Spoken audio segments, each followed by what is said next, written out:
Amadi, my name is Neto. Dr. Neto is from Nigeria, and for years, he worked as a doctor helping patients until one day when he saw a big problem. People were afraid to go to the doctor, not because of this or this. They were afraid because of this. Money. See, going to the doctor, getting medicine, all of this is really expensive. And because of this, many people don't go at all, putting their health at risk. So that's why Dr. Neto decided to start Wellahealth. Wellahealth offers health insurance, but it's much cheaper than regular insurance. We call it micro-insurance. Wellahealth covers basic care for things like malaria, typhoid, heart health, and diabetes. You pay a tiny bit every month so that when you get sick, you can afford the doctor you need. We are a health-first company. Money should never stop anybody from going to see a doctor. Today, Wellahealth is helping thousands of people in Nigeria, and soon it will be all across Africa. We need more people like Dr. Neto because nobody should ever let a lack of money make them afraid of the doctor. Ladies and gentlemen, welcome into the immersion of a bustling Nigerian clinic and the diversity of a city in this beautiful country of Nigeria as we welcome Dr. Ikpeme Neto of Wellahealth.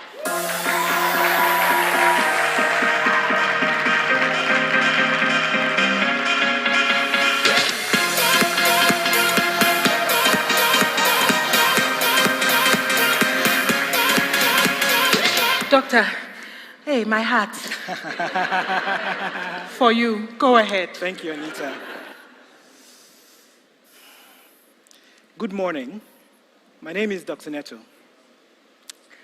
And I want to tell you a story about this young boy named Fortune. Lives with his mother in a slum in Lagos, Nigeria. Fortune became unwell with malaria, but his mother was concerned. She couldn't afford to pay, and so she kept him at home, hoping he'd get better. When she finally did take him to the clinic, it was too late. Fortune got really sick and ended up dying. The fear of paying out of pocket for healthcare led to Fortune's death. This story is repeated thousands and thousands of times across Africa. Now, I worked as a doctor for over 10 years in multiple countries across the world where this was not a problem. But I was concerned that people that looked like me didn't have access to affordable healthcare. And so I quit my job, bought a one-way ticket back from New Zealand, and landed in Nigeria to solve this problem. Because what happens is a lot of us pay out of pocket for our healthcare, over 70% of us in Africa. And that costs $44 billion every year. Now, insurance is a great way to solve that. But current insurance is too expensive. And insurance companies have to work with thousands of fragmented healthcare providers that use manual systems. And that's where we come in.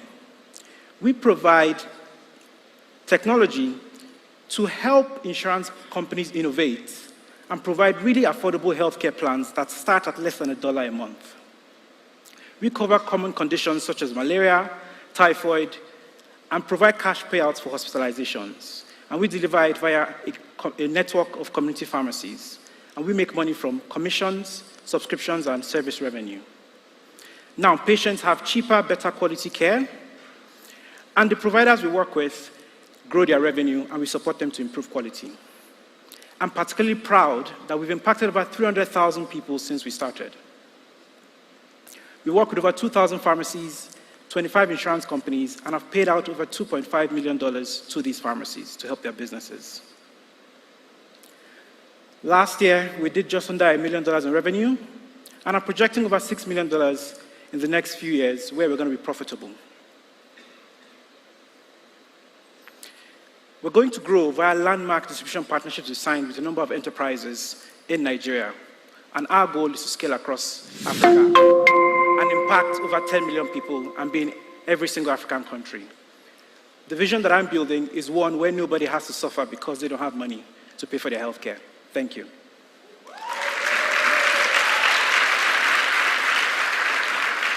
And it's now time for a Q&A. Ibukun Diane, over to you. Thank you very much, Dr. Neto. I'm Nigerian, so obviously I'm familiar with the issues you raise. I also happen to have had the privilege to serve as chairman of an insurance company that dealt extensively with that. And as I was chairman of First Bank, agency banking and all of the things that affect what you're doing was a key part of the work I did in those offices. Now, you have 2,100 and something pharmacies. Now, I'm trying to think of the standard pharmacy that has a pharmacy in-house and the many quack pharmacies which are more regular in neighborhoods. And I would first like to know, how do you select the pharmacies you work with? And how many of them have certified pharmacies in-house? And the risks associated with that whole model itself. Because if someone goes through your process and they get quacked, if I use my constructed English, Yes. you know, how does that affect your entire model? Because all you need is a distrust moment at one of the points. How does that impact the ability of the people you're targeting to believe in the model? Yeah, absolutely. Thank you so much for that question. You hit the nail on the head about the big problem here is quality control for low-cost care. And that is really where our innovation has come into play. Like I said, I worked as a doctor for many years and trained. And what we do, first of all, is the pharmacies that we bring on board have to pass certain quality checks. So they do have to have a pharmacist there. They need to have the right registrations. We audit their supply chain, for instance, because fake medicines is a problem. We make sure that the medicines that they provide have a mobile authentication system where SMS can be sent to make sure that the drugs are proper. And we have a 5-point scale where we continuously score the pharmacies every single time we see a patient. So we have had calls to kick people off the network. Why we are important is we aggregate a lot of this demand. So that when we tell pharmacies what to do, they listen to us because we're starting to give them significant chunks of revenue, 10, 20, even 30% of their revenue. So this aggregation means that we're able to actually impact the quality that they provide, as well as the ongoing support via our agents, our pharmacy agents that go out to teach, train, and also support them. Now, what you're trying to solve is critical. Yeah. But I'm also looking at the constraints. The right pharmacists that you need are the ones in the cities and in a bit more affluent neighborhoods.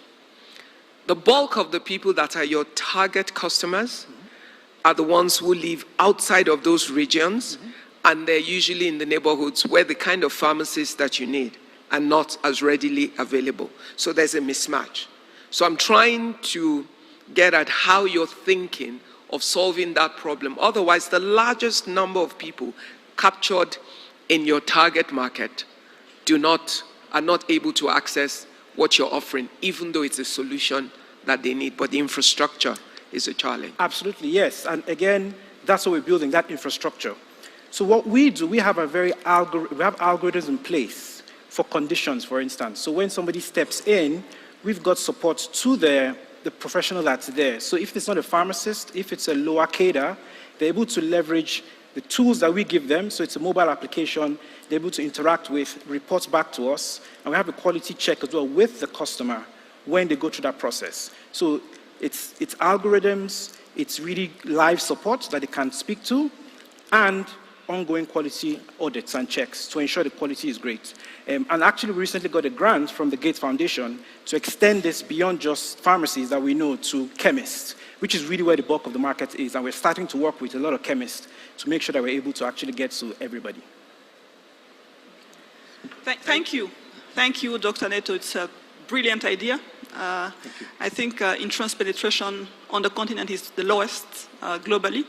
And health insurance is actually very critical because we don't have health insurance. We have, people actually die because of that, as you said earlier. So my question is on the business model. Looks to me you're trying to get the patients directly to the pharmacists without, getting people to see a doctor, because that's still, I think, very important. So that's one. How do you do that? And it's like your job, your profession, you're making it irrelevant. So that's one. Yes. And then this seems to me a big problem that is difficult to solve with one brilliant startup, because it's a sort of public policy failure. And it's an ecosystem that has to be built. So how do you believe you can actually grow in Nigeria and beyond Nigeria? Because public policy in all these different countries is different, and it's really building an ecosystem, and I doubt it's really possible with one man with a great idea. Absolutely. Thank you for that question. So yes, I'm trying to remove doctors a lot of times because the challenge is we do not have the doctors on the continent, right? A lot of my doctor colleagues are all leaving.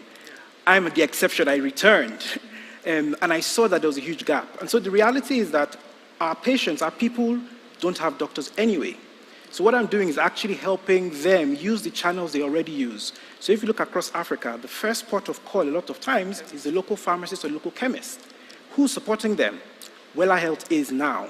So we're actually making the current channel people are using provide better quality care. So that's key. Now we have remote support with telemedicine, doctors on the phone that can support the pharmacist or the chemist and can actually also advise the patient. So there is that remote support.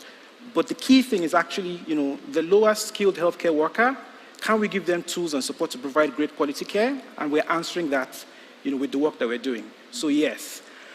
The next question is around public policy. You're absolutely right.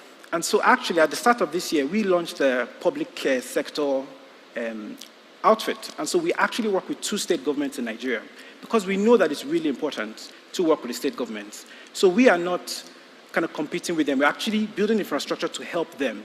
So now state health insurance schemes in Nigeria can actually work with our infrastructure, our technology, to help their providers, help their patients, collect payments, route things around, make sure quality is good. So we're totally embedded with the way the public sector is doing things and helping them to innovate and do things quicker, faster, and better with our technology and processes. Thank you.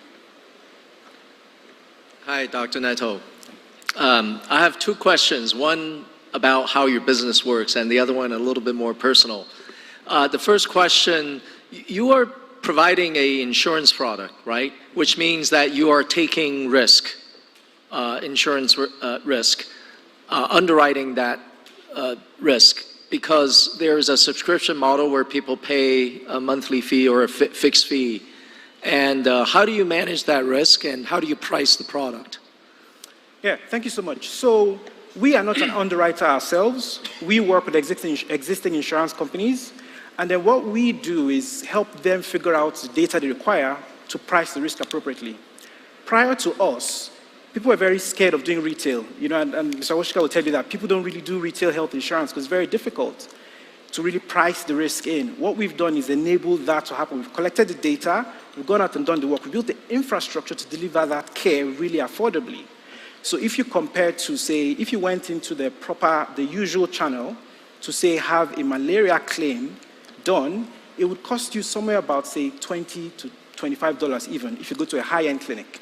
You can't do a low-cost plan doing that.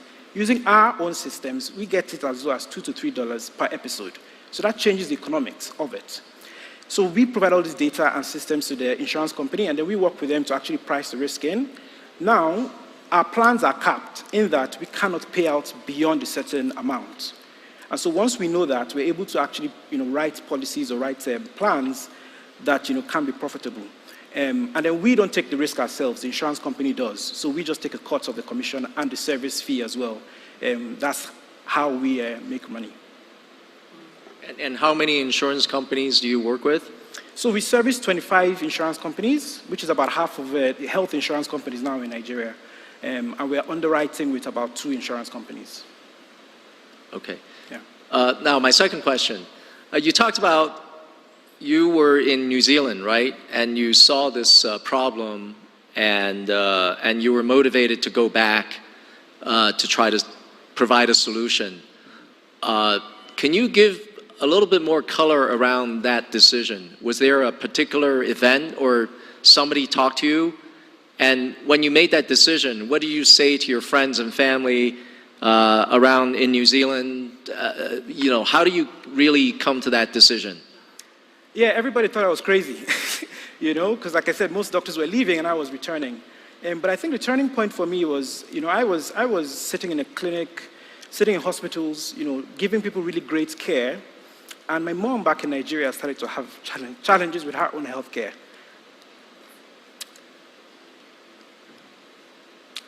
And I felt that how can I be giving care to others that my mom couldn't get?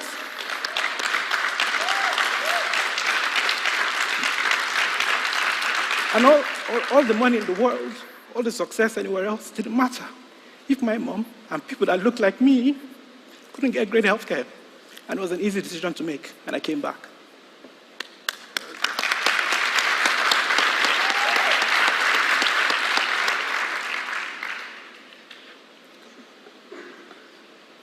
I have one question, and it's nagging at me. Your target market, they're not sophisticated. Your whole model can be put easily at risk because what you're covering is so narrow. The alternative to the ailments that you're covering is easy for any one of them that has a bit of sense to go into the pharmacy and buy for a few hundred nairas malaria treatment or any of those things. Now, maybe typhoid is a little more advanced, but if they have something a bit more, and they tend to in some other ways, and they're under your plan, and by the time they go to your care, it's not covered. Like you said, there's a cap. That's right. And things go wrong. They are not going to remember because they never read the contract. That's right. To be honest. They're not going to remember that they were not covered for that. They're just going to communicate that they were paying, but you didn't save them when they needed to. That's true. Yes, again, big risk. How we've approached that is really around how we attract the customers and education and building trust. So first is that, we distribute using a number of agents and embedding it as well into, so Airtel, for instance, we sold 40,000 plans with them, for instance. I use the 50 naira call a doctor thing on Airtel. Yes, exactly. So we're embedded into that. So you call a doctor, you get all the other benefits as well. And so once you sign up, there's an onboarding process. Okay. So it's SMS where we kind of tell you what to do. And to be honest, sometimes we do provide exceptions because you're right. You need to actually serve people so you have testimonials that people can go and speak about. But it is a challenge, and we are solving it by essentially trying to educate people and build trust. So I have a last question on numbers. I was looking at your projections, and to be honest, your profit margins are not impressive, and they're even erratic in your projections. I'm wondering, what do you, because you are not taking the risk. The risk is taken by the insurance company. You earn a commission. You are distributing with channels using, the MTN and Airtel of this world. Why is your profit margin this low, and why is it erratic like that? Yes, so the reason is historically we did a lot of experiments. We're startups, so we're trying to figure things out. So we experimented with a lot of channels, a lot of products, a lot of different things. We're now in a phase where we have a good sense of what the product looks like, what the channels look like. And honestly, over time, we see ourselves expanding beyond just being in the middle, because you could get squeezed on either side, either by the distributor or by the underwriter. At the moment, we're focused on solving the service layer, which is really difficult to do, and also creating that product that we can embed. And once we do that, we are in a position of strength to either go downwards towards the underwriting side, or potentially do more on the distribution side. So I think over time, where we get to will actually be getting licenses to be able to carry more of the risk as we go along.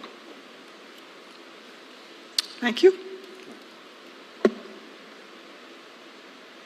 Still have a bit of time. Still have one. Yeah. And the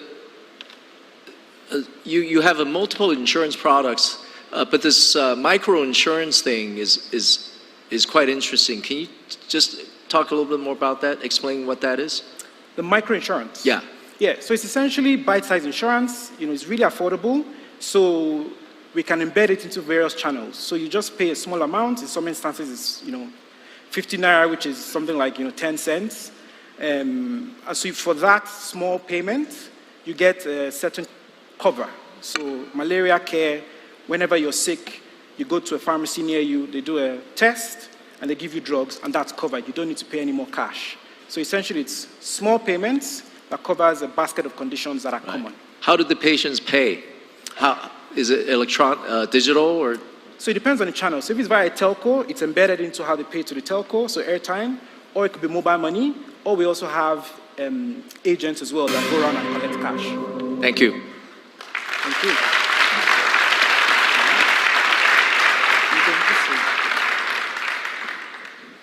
Thank you.